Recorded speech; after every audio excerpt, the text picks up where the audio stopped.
Hello, in this video I'm gonna show you how to install an iPhone-like keyboard on Vivo Y27.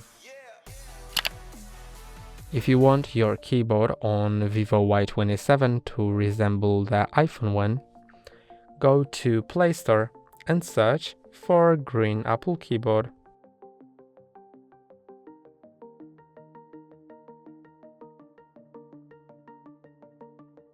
Then install this app with Apple on it,